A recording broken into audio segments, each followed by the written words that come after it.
Good day, Orteans. Your lecturer for today is Professor Allan Santos, top 5 in the March 2012 Criminology's licensure examination. Don't forget to subscribe and press the bell button to receive the latest updates. Take it away, Allan. Okay, number 11. Can you please answer this? Okay. The process of bringing together in a logical manner of evidence collected during the investigation and present it in the prosecutor. What is the answer? Okay. So, what is the answer, guys? No.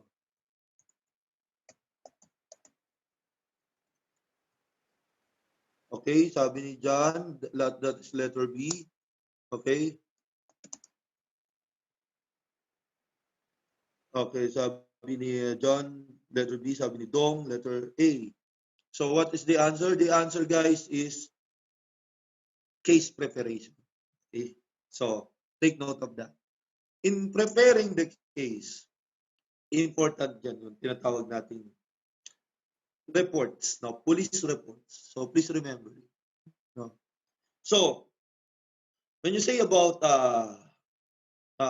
police report, it is a written document which is stated the facts of what happened, kung anong nangyari.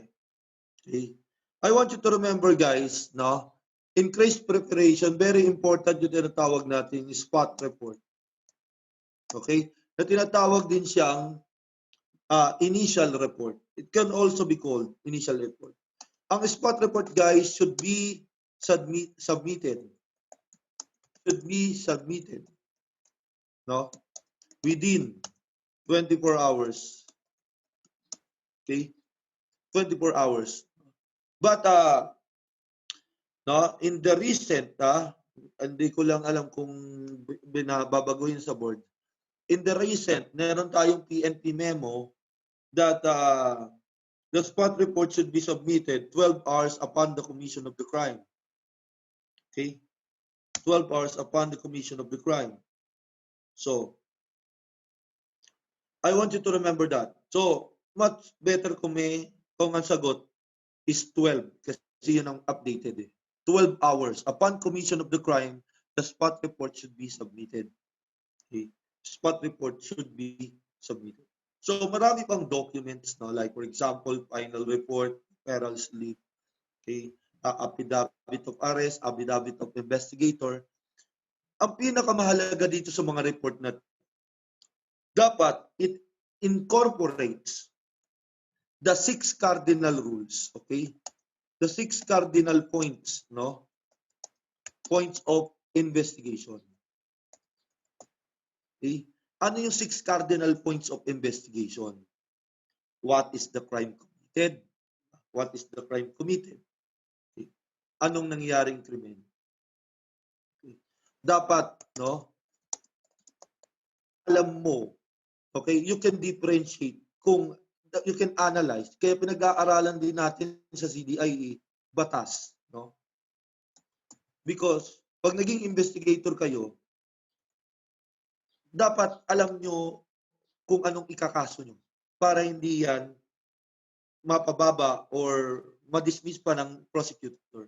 Kaya nga, when I am making a report, pag ako gumagawa ng report, like, for example, na-encounter ko dati, MRT, this is the case, actual case. MRT. May isang lalaking makulit. Pinisil-pisil niya yung pisngi ng babae. Okay? Pinisil, ang cute-cute mo, sabing ganon. Okay? Then, nagalit yung babae, isinumbong sa pulis, hinuli. Gumawa ng report ngayon. Yung pulis na nagresponde at yung first, na gumawa ng, nag-file ng kaso, okay? Investigator on case doon sa LRT. Then, binroll up sa office namin. Then, I will make a report kasi papunta sa taas. So, ano dapat ang kaso? kayo, kung if you are the investigator, what will be the case that you will file based dun sa sinabi ko? Anong kaso ang ipapile nyo? Kung kayo ang investigator. Sabi ni Mexico, unjust vexation. Okay. Di ba? Alam nyo eh. The problem kasi, may mga pulis, kaya nga, it is better na criminology ang pulis. No? Nung pumunta sa akin na report, I was surprised. Bakit ito acts of lasciviousness? No? Nakalagay sa report, pinching the face, pinindot, and caressing the face. No? Kinakares niya, no? Yung mukha ng babae at pinching, pinipindot.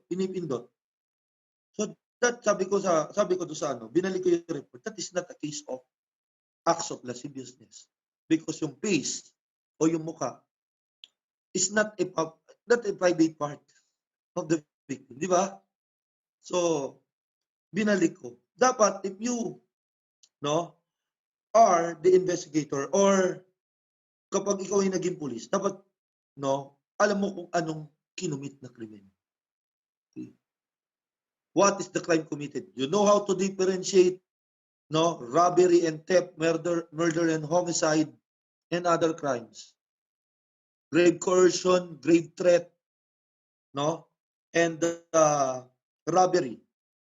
So dapat you should know all of that. Okay.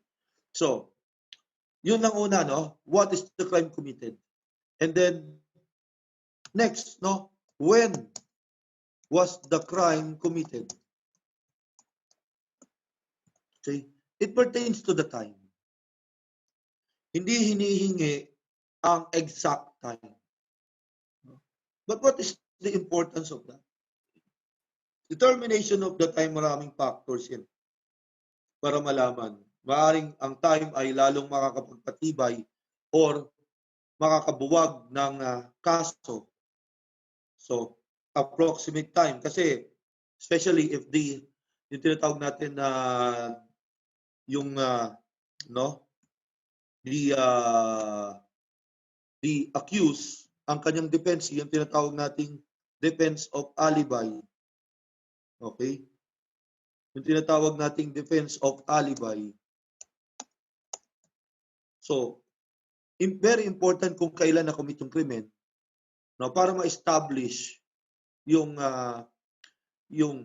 presence ng suspect. So, kaya mahalaga din yung when was the crime committed. But, hindi naman hinihingi yung exact time. An approximate time can be sufficient. Okay. Aside from that, diba, meron tayong tinatawag na night time. Okay. So, night time, So, if you use the darkness, on your favor, o kaya, darkness to commit a crime, then night time, is an aggravating circumstances.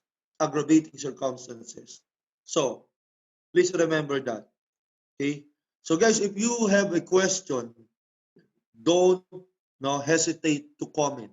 I will answer it to the best of my knowledge. Okay? So, next, where the crime was committed. Okay? Saan nangyari ang krimen? Diba?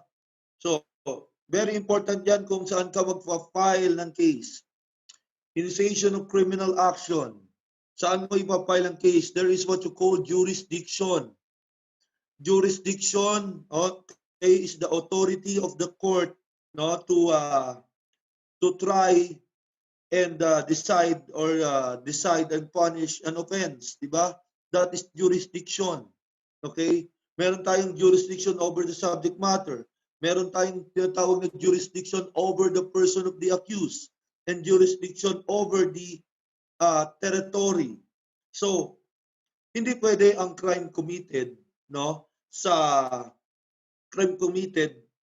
sa isang lugar like Marikina, you will file it in the Quezon City. Okay? So, hindi naman pwede, no, na sa ibang lugar mo ipa-file, except pag meron tayong tinatawag na miscarriage of justice. Take note of that, no? Miscarriage of justice. A perfect example is the Ampatuan case, the Maguindanao Massacre, kung saan ang trial nangyari sa Taguig, no? Sa Taguig nangyari ang trial, but the crime was committed in Maguindanao. Because of miscarriage of justice and approved by the Supreme Court. Tandaan nyo, Supreme Court ang may karapatang maglipat, no, ng jurisdiction. Okay? Pinahintulutan na ang, no, trial o yung kaso, no, dinggin sa Taguig. Imagine kung anong pressure ang mangyayari kung sa Maguindanao ito no, tina-trial, di ba? Nandun lahat ang kakampi ng suspect. Okay? Because of political sila dun, dynasty. Okay. If you want to learn more from him, take our Road to 1 Million challenge. If this channel hits 1 million subscribers, we will release the rest of his lectures. Or you can watch the rest of his lectures now by enrolling in Ortea Criminology Review. Just message us on our Facebook account for more details. See you soon, Orteans!